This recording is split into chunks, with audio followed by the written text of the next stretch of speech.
Sambil menunggu update kasus ini, aku akan coba ringkas dari dua sudut pandang ya, yaitu dari sudut pandangnya Ibu Desi dan juga pihak kepolisian.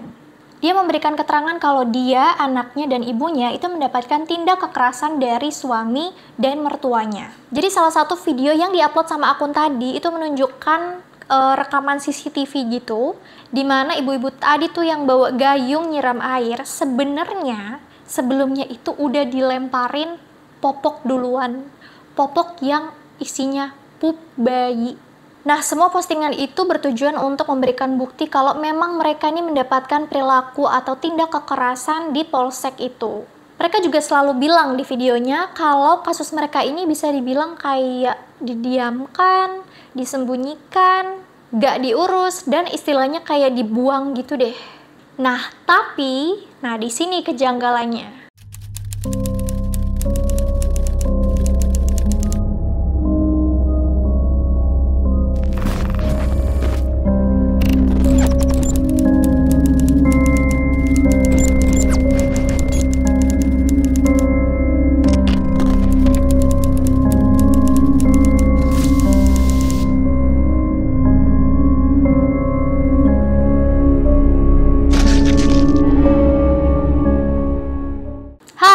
Balik lagi sama Fanny di sini, hanya di YouTube Kena Mental. Buat kalian yang baru mampir di channel ini, aku ucapkan selamat datang.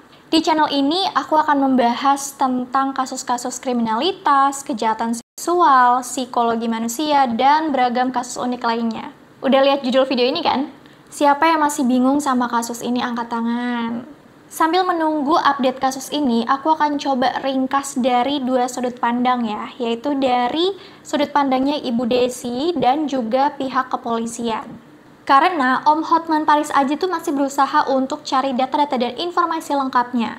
Jadi kalau kalian mau nambahin informasi-informasi yang kurang, langsung aja komen di bawah ya. Disclaimer dulu, di sini aku nggak memihak siapapun karena kasus ini masih dalam tahap penyelidikan. Dan aku juga nggak tahu video ini akan berdurasi berapa lama, tapi yang pasti aku akan berusaha kasih informasi yang aku tahu ke teman-teman semua. Kita langsung masuk aja ke ceritanya.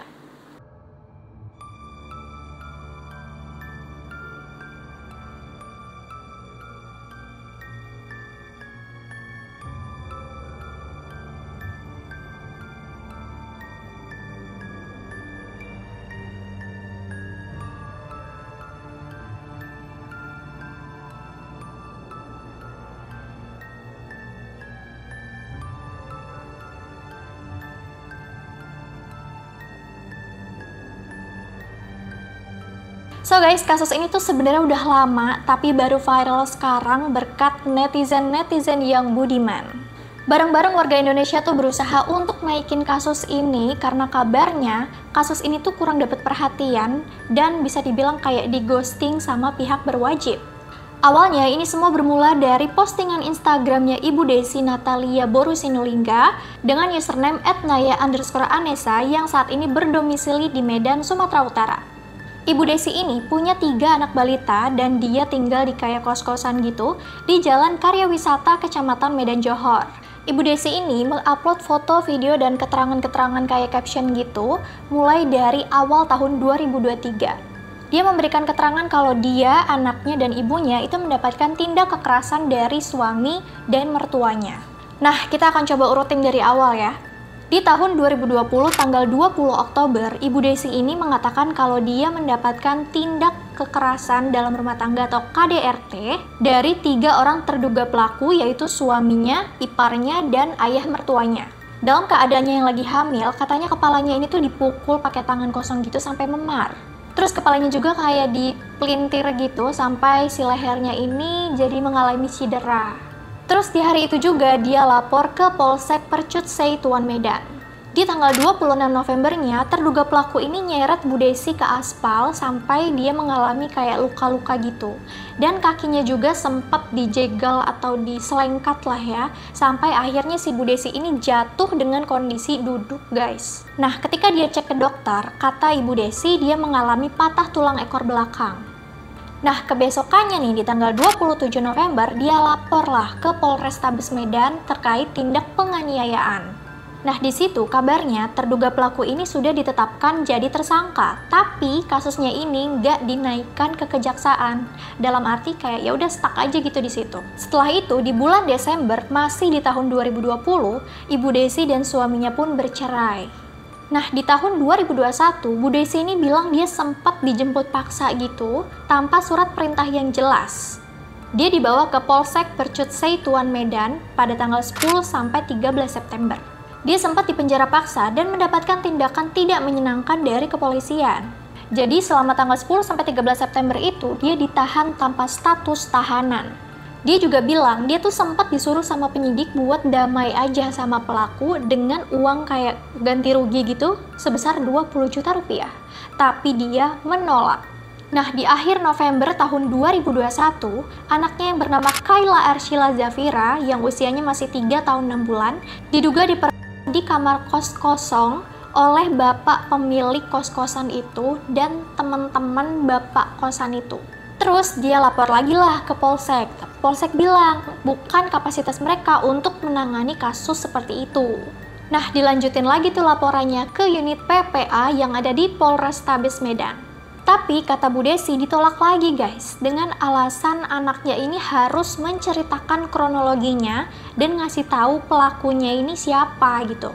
Jadi kayak bukan cuma ngasih tahu pelakunya, tapi juga harus ngasih tahu nama pelakunya. Tapi hal itu tuh nggak bisa dilakukan guys, karena anaknya ini belum lancar berbicara. Apalagi disuruh ngejelasin kronologinya kan. Di situ saksinya pun nggak ada. Tapi video ini menunjukkan kalau Ibu Desi ini sempat minta visum nih untuk membuktikan kalau anaknya ini memang mengalami pelecehan.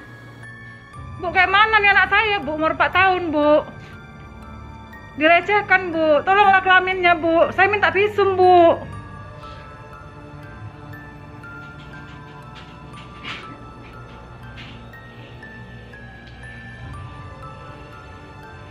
Ibu ini tuh nggak pantang nyerah guys, setelah melalui laporan-laporan yang sebelumnya ini bisa dibilang ya stuck di situ aja atau nggak bisa ditangani sampai selesai.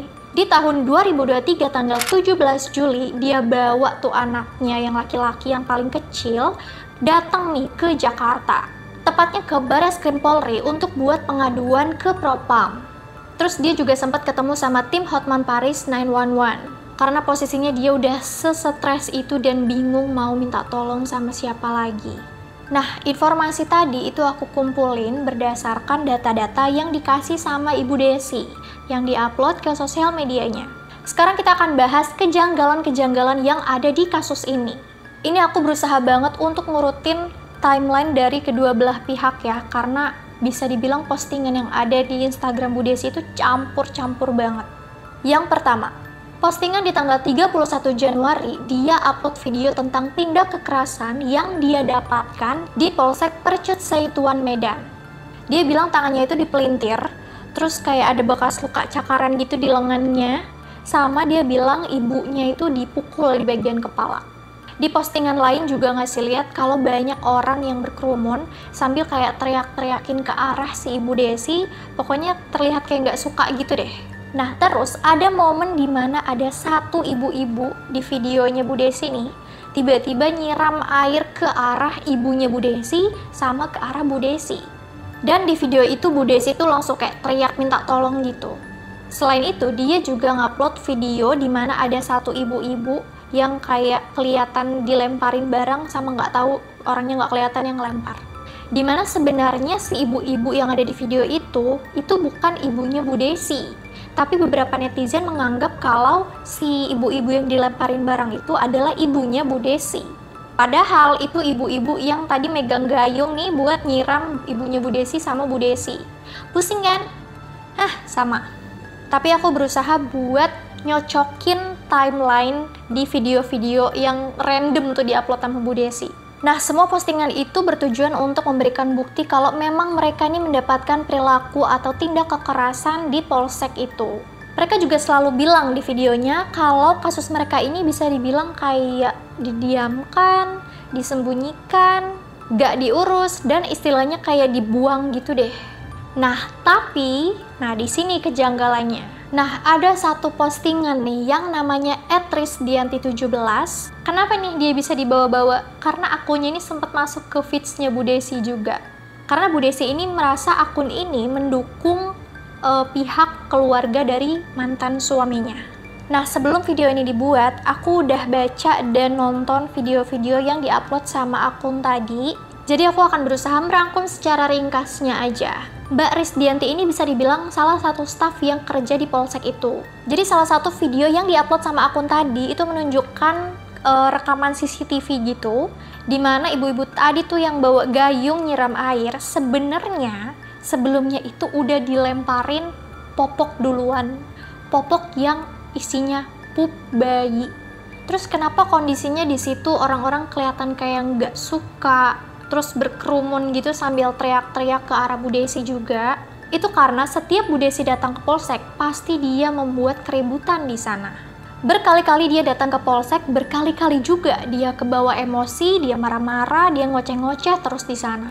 Dia ngelempar popok bayi yang masih ada isi pupnya, ngerusakin printer dan laptop, ngerusakin pintu kaca, ngerusakin banner kayu gitu.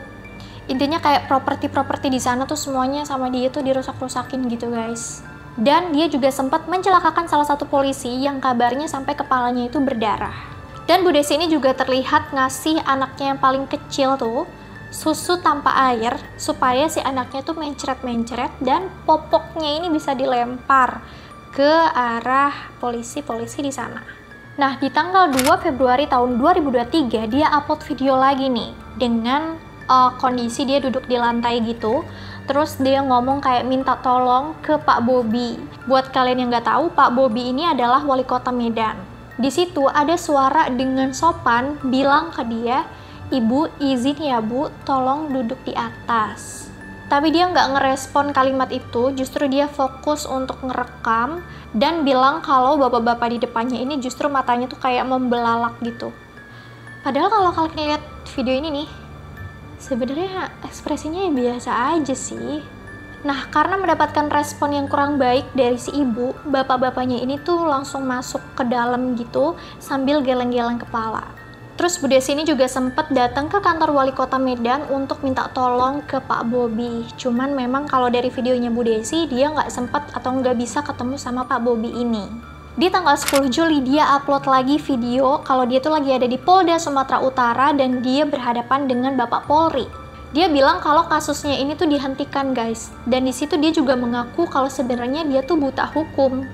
Nah, padahal si Bapak Polri ini berusaha untuk ngasih tahu kalau ada kasus yang belum tuntas, yuk bareng diantar ke Propam. Tapi ibu ini tuh nggak mendengarkan dan terus berargumen tentang kasus dia yang katanya tuh dihentikan. Padahal kata Polri-nya nggak ada kata-kata dia bilang kalau kasusnya tuh dihentikan. Dan dia terus motong omongan Polri-nya. Selain itu, masih di tanggal 10 Juli dia juga mengupload video, yaitu kasus lain yang juga lagi dia urus tentang penipuan senilai 40 juta. Jadi kabarnya dia itu dipaksa sama mertuanya buat beli tanah, tapi ujung-ujungnya tanah ini tuh nggak bisa kayak diambil hak milik gitulah sama Bu Desi.